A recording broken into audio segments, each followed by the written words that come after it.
It is Friday, August 6th. Let's talk PlayStation.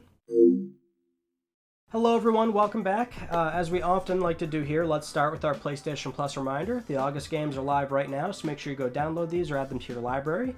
And then for PlayStation Now, this is also where we have the August lineup, and it's not bad, but it's also not great just because it went back down to 3 games a month, which the last 2 months before this we had like 5 or 6 games at a minimum. I think the last one was like 8 or 9. I don't remember exactly which month it was, but this time around we've got Nier Automata. That's going to be available until November 1st, 2021. Then Ghost Runner and Undertale for the more indefinite games that don't have an expiration date, which I often like to see with PS Now just because that tells us that you can start a game and then you don't have to finish it within 3 to 6 months of those games possibly expiring. Not to say like Undertale's a long game to finish, but like sometimes for me, or if you've got kids or something, I know a lot of people start a game and it takes a while for them to get through it, or you'll put something down and you want to go back to it, and that's not good for games that end up leaving the service. But yeah, only 3 games. At least they're really good. It's just that I would like to go back to the past 2 or 3 months where at a minimum we were seeing 5, 7, 8 games added.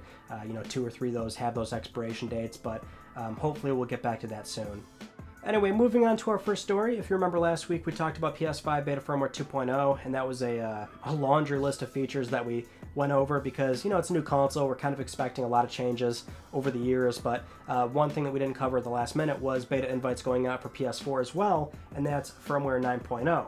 And that is a much smaller list of features, unsurprisingly, but we do have a change log, which is, PS5 trophies will now be viewable from PS4, so before you couldn't actually do that, you couldn't see PS5 trophies. I remember that was the case for PS3 back in the day before PS4 came out. That had to get a system update to start seeing PS4 trophies, and I think Vita kind of the same deal. If you are the party leader, though, you can now delete it, and that will be deleted for everybody else. When you block somebody, you can automatically leave the groups with you and that user that you blocked. And then finally, parental controls. A child can request playtime on PS4, and a notification will be sent to the parent or guardian via PS4 or the PlayStation app, and then they can approve or deny the request from there. Now, those last 3 features also in the PS5's 2.0 beta, which that's probably where PS4 is going to be at this point forward. We're not going to see any major changes to the UI, of course. That's sort of expected, but some of the more important aspects of the console when it comes to privacy, parental controls, or even the party system, which I would hope they'll maybe do enough here to satisfy people still playing on PS4 in the short term, because that was a complaint before PS5 came out when they sent out that update to change. They merged messages and parties, and people still don't really like that setup, but I think at this point we're all sort of used to it.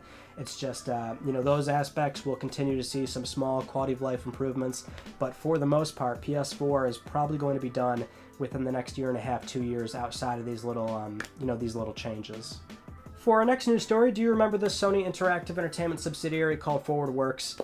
You probably don't, because they were formed in 2016, and gosh, I remember talking about this 5-something years ago when this was news. But the conversation back then was, maybe this is Sony making a big push into the smartphone space to really leverage their IP, and none of that happened, of course, because here we are in 2021, and nobody even knows about them, really. But they put out like 2 or 3 games in, I think, just Japan.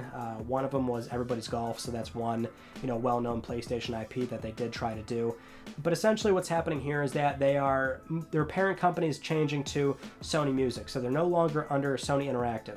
And the only explanation that we have here is that we know that Sony's probably making an actual push in the smartphone space relatively soon, like we've talked about in recent months, where they brought this up during conference calls and investor relations meetings, and also how they have a bunch of job listings for this as well. They're really gearing up a PlayStation true mobile division, not PlayStation Mobile on Vita and Android smartphones, not what they did with ForwardWorks. They might actually be really trying to do a global launch of these specialized applications that are, again, they're geared towards the smartphone space, and they're released outside of Japan, so we're still waiting to see what happens there. Next up, developer Arcane has confirmed that for the PS5 timed exclusive Deathloop, it has gone gold ahead of its September 14th release date, which is good because depending on where you sit with this game, you're in one of 2 camps. You're either excited about it actually launching on time because before all this it was delayed twice, or you're excited about the fact that once this is all over, you don't have to see it again, because I know where people are coming from when they say they're tired of tired of seeing it because platform holders often like to showcase the same game over and over and over again. And so if you had no interest in Deathloop prior to this, then you're going to be more put off by it. But hopefully it comes out, and early impressions will do wonders for this game if it is, say, really enjoyable, and it does look really fun. I mean, you want to give it a shot at least, right? Every game deserves that fair shake. So September 14th seems to be locked in for Deathloop. Now, one release date, or should I say release window, that has not been confirmed this entire time was Horizon Forbidden West, and this past week what we saw was Games Beat reporter Jeff Grubb talking about this on his recent, on his new Giant Bomb show about how he had heard that Sony was considering delaying the game into next year. It wasn't a surefire thing, but that's what he had heard. And shortly after that, Jason Schreier ran with a piece on Bloomberg about how, yes, Sony internally did delay the game to Q1 2022. And that's all we have right now. It's not confirmed, but I know there's a lot of people that are still hopeful that maybe Sony will, put out the right info that will tell us that, hey, the game is launching this year. But a lot of us were like, all right, yeah, this game, it's not looking all too good. I was definitely thinking 2022 is a possibility for it because you got to look at the circumstance. We're halfway into the year and we still didn't have a release date. That last state of play was encouraging, but even after that, it was quite telling that there was still no release date attached to that as well. Now, a lot of publishers nowadays are getting very wary about releasing release dates because, the COVID production challenges that teams are still facing. So when you can't give a release date halfway into the year for what is presumably a holiday 2021, closeout, it seems like even if they're that close, if they're on the cusp of not knowing if it will release on time, I mean, just give it the 2-3 month delay, which that's what we're looking at, right? If the game was planned for, let's say, November, then really we're just looking at, January, February, March at the most. So we're looking at potentially a 2-3 month delay on top of what was already going to be a 4 or 5 month wait in the first place from right now. So it seems like, whether it's this year or next year, again, it's Q1, right? We're not talking about late 2022. So if they need the time, they need it, and that's going to be fine. It's really a matter of how are they going to put out this information.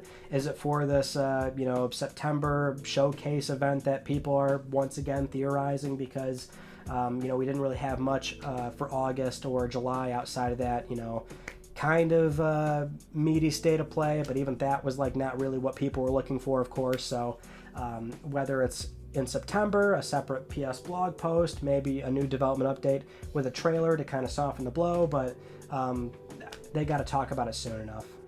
Moving on to Ghost of Tsushima Legends. It looks like come September 3rd, this will be sold separately on the PlayStation Store for $20 USD or 20 euros or 16 pounds sterling on PS4 and PS5. And if you want to say buy this separately from the single player campaign, but then you want that after the fact, there is going to be an upgrade path to the director's cut where you would just pay the difference, so about $40, $50 for your local currency. But we have that, and then September 3rd, when this does launch, there's actually a lot of updates coming as well. So Sucker Punch is really going all in on Legends. So first off, there's a new mode called Rivals. This is where 2 teams of 2 will defeat waves of enemies separately, and with each foe defeated, you'll collect Magatama that you can use against the opposing team by limiting their purchases or nerfing their health, things like that. Then there's the Gear Mastery System. This is an updated progression system that will let you earn a new perk slot after upgrading gear by completing mastery challenges. Starting August 20th, next to the release of the Director's Cut, there's also going to be an update for game balancing going into effect based off of community feedback. So the survival mode will be shorter. There's also going to be weekly survival nightmare challenge variants and additional cosmetics for anyone that completed New Game Plus for the single player. And then through September 10th to October 1st, there will be a rollout each week of new content like an additional Rivals map, survival maps inspired by Iki Island, and more. So I really am surprised just how much Sucker Punch is investing into this multiplayer mode that none of us really saw coming for a game like Ghost of Tsushima. It's very reminiscent of, 7th gen consoles where every single major single player, well-known single player franchise, their sequels were getting these tacked down multiplayer modes, and it never felt right. I haven't tried Ghost of Tsushima Legends, which maybe I'll try it once the Director's Cut launches. It's just, I'm so messed up with this trophy list now because I'll have an incomplete PS4 list. jumping to PS5 with my save file, and I'm not too into online stuff, but that Rivals mode sounds really cool, actually, where it's kind of an indirect PvP, because really it's, you know, you're nerfing the other players while you're doing PvE stuff. So I do like that, but I also hear the raids are really difficult, so I might need somebody to, you know, I might need a group to carry me through that, but I really am surprised just how much support is going into Legends, which if you're going to do multiplayer, then that's what you want. Now, moving on to our next story, Team Asobi has officially launched their main website, and it looks very clean, nice interface, I like it a lot, but what we're focusing on here is the About Us section where it says they're working on their next game, and apparently this game is their most ambitious project yet, which is good to hear, but it's not all too revealing when you look at what they've done previously, which is largely comprised of 2 technical demonstrations turned into full-scale experiences like the Playroom, or full-scale small games like Astro's Playroom. All we have is Astrobot Rescue Mission, which is about 10 to 15 hours to do everything, and that's a great VR game, but we know that there's more investment in the studio now that they're a public-facing team of PlayStation Studios, so this is good to see, and we know that from a job listing it's a 3D action game, so we're kind of assuming it's going to be another Astro game, but I just hope that it really is a full-scale, like, you know, $40, $50 3D platformer that either is 2D or maybe it is for the next-gen PSVR, but I would love to see a full-scale Astro game, and so it looks like that's what we're getting, and that's just really exciting to me. Next up, we finally have our Sony financial earnings for Q1 2021, which for the Sony group, that would be April, May, and June. And this one is pretty noteworthy because this is going to be a good year over year from the same period last year, which was when the lockdown order was in effect for most countries. Started around March, but most of it, or the bulk of it, went into, you know, April and May and things like that. So that was influencing people's buying habits of staying home, buying and playing video games, and, you know, downloading games from the store. So we've got some interesting factoids to go over from this recent financial report. First off, in terms of revenue, $5.62 billion, $761 million in profit, which would make this the biggest Q1 revenue ever for PlayStation and thus anyone else in the games business. 2.3 million PS5s were sold. Lifetime total is now 10.1 million. We already know they crossed over 10 very recently. The digital software ratio is 71%, so that's been fluctuating for a bit, but we're still seeing a majority there favoring digital. A lot of second place metrics here as well. We've got second best revenue for PlayStation history when it comes to PlayStation Store Q1 revenue, $2.93 billion, but that's an 18.8% decrease year on year. Software and services Q1, $4.09 billion, but that's a 14.8% decrease year on year. And this is also the second best revenue in PS history for a non-holiday quarter. So this is still really good for PlayStation, but obviously you're seeing declines in certain areas. But other things to note, PlayStation is still the breadwinner for the Sony group, 29% of total profit. Electronics isn't too far off from this quarter.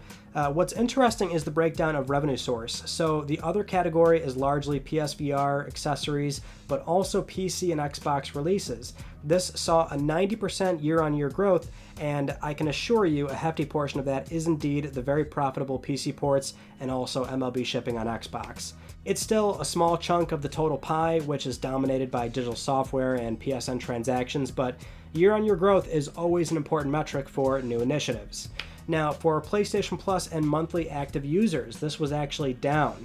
So for fiscal year 2020, Q4, they were at 47.6 million subscribers. Now they're at 46.3 million, so that's over a million decrease. And then for monthly active users, starting at Q1 2020, it was at 114 million. Then it dipped to 108 in Q2, 114, 109, and now they're at 104, which is a low point over a year from now. But the CFO, Hiroki Totoki, does say that there's nothing to be alarmed right now, considering that, again, the circumstance of what happened in 2020. And this is something that a lot of businesses are trying to convey to investors right now, not only in this sector, but many other sectors, is that, depending on how their business was influenced from 2020, all these financial reports are going out, and they're trying to quell the fears of investors, letting people know that, like, look, we were affected because of X, Y, and Z, and it's a circumstance that is completely unpredictable, so we might not be able to replicate sales from last year, or maybe this is why we had unusual growth or had an unusual decline, and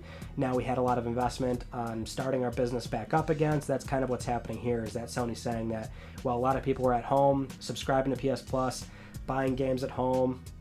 They weren't working, so that's why active users are maybe going down now as people are returning to work, or maybe the work from home programs that a lot of companies started, those are starting to expire now, or maybe there's a hybrid setup so people have to go back to the office.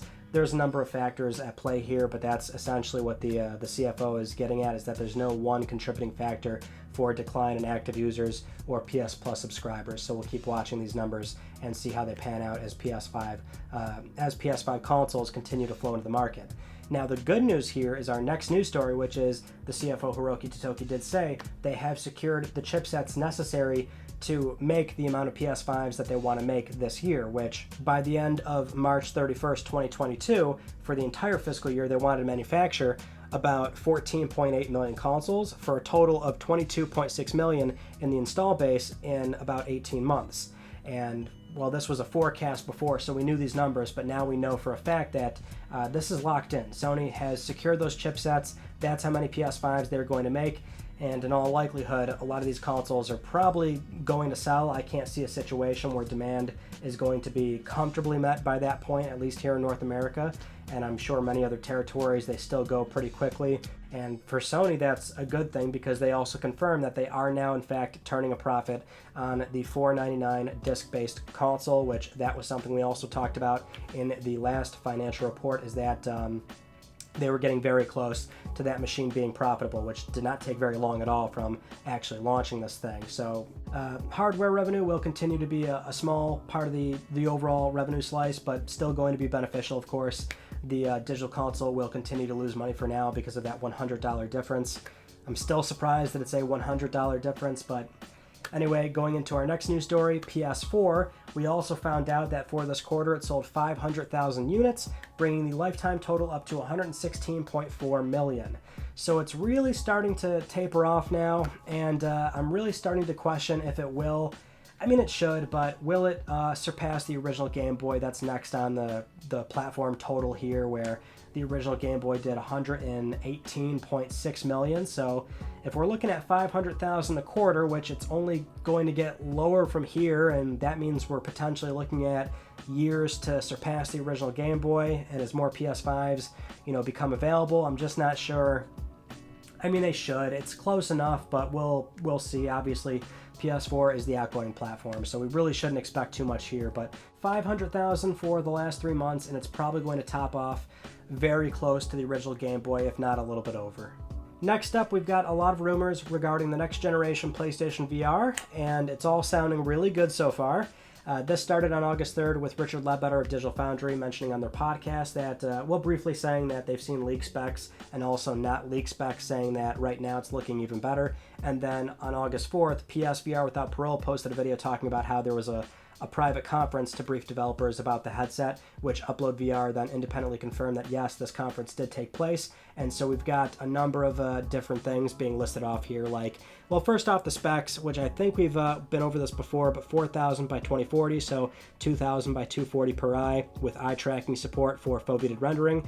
And apparently it's codenamed NGVR, Next Generation VR, very reminiscent of NGP, Next Generation Portable. It will use an HDR OLED display, field of view 110 degrees, and for perspective's sake, that's 10 degrees more than the original unit. The SDK may also feature flexible scaling resolution to help performance like foveated rendering. The controllers will apparently have capacitive touch sensors for the thumb, index, and middle finger, which will sense if you're touching the controller or how far away your fingers are if you're not touching it. In terms of Sony's software outlook and support, they're looking to secure AAA titles for the headset, and they want upcoming 2D PS5 games to feature full VR support, like what we saw with Hitman 3 and Resident Evil 7. So when you buy a game, you could in theory just download the 2D version or the VR version and play from there. Backwards compatibility was not confirmed, but apparently we can expect developers to remaster older titles for the new headset, like PS4 games getting PS5 upgrades, and finally launch details will be revealed early next year. So this is all sounding really encouraging. The one thing though, backwards compatibility, we have not talked about this before. I've had a few people ask me this. I would not expect going into this headset that it will do that. That's probably not going to happen, unfortunately, because look at the circumstance of how that would even work. It just doesn't, none of it makes sense to me. You know, PSVR and PS4 has the move controllers, the camera. I think the camera adapter was Sony's way of saying, like, here's how you can keep using your headset on PS5, and here's how it still works, and here's how it's backwards compatible. But once you've got the new headset, that's not going to just play the older games, because it's just not going to, nothing about it works. The inputs are different, the tracking's different, none of that's going to, I wouldn't expect it, let's just put it that way. But it does sound ideal, actually, to have some VR developers go back to their older titles and do these soft level of enhancements like we see with PS4 and PS5 games. You know, Xbox One games getting Series S and X enhancements, and depending on the publisher or developer, there are free updates where you're getting an increase to, you know, resolution, frame rate, any sort of little visual fidelity changes that they can do. Maybe some publishers will charge for it. It really depends on how much content they go back and add, but I could totally see something like that working, and that would actually be pretty ideal for some of the more marquee titles that come to this headset. And let's say you buy this headset having not, you know, played or used the original before, and you want to try some of those games. Hopefully that would be the most ideal and appropriate solution given the circumstance. But what's really fascinating is the prospect of Sony securing more AAA games in the same way we saw with Resident Evil 7 and Hitman 3, which perhaps that was a test bed of Sony approaching publishers and saying, you know, how do you feel about doing a VR mode? And really, that's something where Sony's going to have to foot the bill, because this is going to be its own independent platform, essentially. You can't just approach an outside developer and say, or an outside publisher and say, you know, do you want to make a VR mode for our game, which would take a substantial amount of extra resources, time, and effort from the team, or maybe, you know, contract out somebody else. But I mean, you know, Sony's going to have to pay to have this done for all these, third-party games, you would assume, right? Especially if these are games that are already, you know, coming for PS5 as a traditional 2D experience, because that's the two ways you approach this. You can do it with standard 2D games and sort of convert them, or do it from the very onset of development, do VR games from the ground up, and they don't have any sort of normal 2D version, do you know what I mean? And that was at first kind of the pipe dream that they put out there, but the problem is you need a lot of VR headsets out there for that software and those developers to really thrive. And some of them do, but that's what's problematic about VR right now, is it's really the software. The specs sound great. They sound lovely, to be honest. I'm sure this thing is going to be a dramatic leap over the current headset, but you need the games. And if this report is true, and if Sony really goes all in, because we've seen Sony take, you know, kind of half-hearted shots at, you know, supporting platforms before, or certain initiatives that they put out there. We can see how they put in the bare minimum and they don't invest too much, and I'm a little bit concerned that because they want to, you know, cash flow a lot right now, they want to collect money after years of losing money throughout the PS3 life cycle. I hope they are willing to put in the investment, which for VR it seems like they are really doubling down in this space. So if we're looking at a next year reveal with launch details and possibly, you know, a formal reveal of the headset and maybe some games, then we'll have a good picture of what we can expect. Next up, Jeff Keighley's Gamescom Opening Night Live has been confirmed for Wednesday, August 25th at 11 a.m. PT or 2 p.m. ET or 8 p.m. CET. It's going to be a 2-hour long show, which is quite lengthy, but as we saw during the Summer Game Fest, even though Sony hasn't been very forthcoming in being a part of all these separate shows, we still saw things like the Deviation Games or Death Stranding Director's Cut. So we might have one or two things there alongside the fact that, you know, there's plenty of third-party stuff that you might be interested in. Same for other platforms that you own alongside PS4 or PS5, right? So, and I mean, really, any event is always it's always fun to me. I know people like to complain once they're over and there wasn't 18 million things there, but I always enjoy them. And Jeff's still very passionate about doing these shows every year, and you can tell he really cares about them. So August 25th, hopefully something cool shows up there. For our next news story, if you can recall, during the build-up of PS5, we had a lot of images leak online of the PS5 dev kit, which they were very UFO, Bigfoot-esque, where they're low res, not very clear. I mean, we knew they were PS5 dev kits, but, you know, they were poor images. And recently we got our most clear look of a PS5 dev kit and test unit on eBay. There was an eBay listing for a dev kit and a test unit. The test unit looking more like a retail box, essentially, where it just says test on the back of it. And yeah, this wasn't up very long, maybe a few hours, and then it was swiftly taken down by presumably eBay and Sony, or Sony requesting it rather. But yeah, you can make it out clear as day. It looks like a recent variation of the dev kit where it plainly says PlayStation 5. It's not some sort of coded name on the front. The accenting finish isn't silver, it's more of a graphite finish. And then the test unit, yeah, that's a final retail box where those were shipped out closer to when the console actually launched. Who knows how the person that listed this has it, because if you're a developer, you're going to either return them back to Sony, or, I mean, you would still be making games for it, or it seems very early that this happened, right? And presumably the buyer would be a collector, because if you're a game developer, you don't buy dev kits from eBay to like use them to make games in an official capacity for a current platform. You would just go to the platform holder and, you know, request one that way, because when you get these kits, at least some of the recent ones, and like modern hardware, you have to like activate them, right? You need a developer account.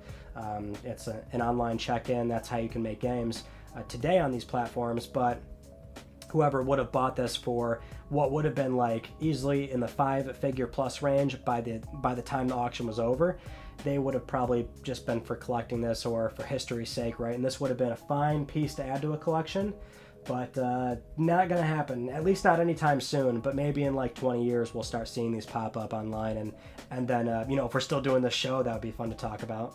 But anyway, with all that said, it is time to get to Let's Talk Plus, the weekly Let's Talk PlayStation giveaway, where one of you can win a $10 PSN code. I would like to congratulate this viewer right here. I'll be contacting you very soon via email or Twitter. And if you would like to win a $10 PSN code, it's very easy. We do this every single week on Let's Talk PlayStation. Follow the link down below. Supporting this channel, a number of ways can gain you an entry, and I'll announce the winner next week because I'm trying to help pay for your games.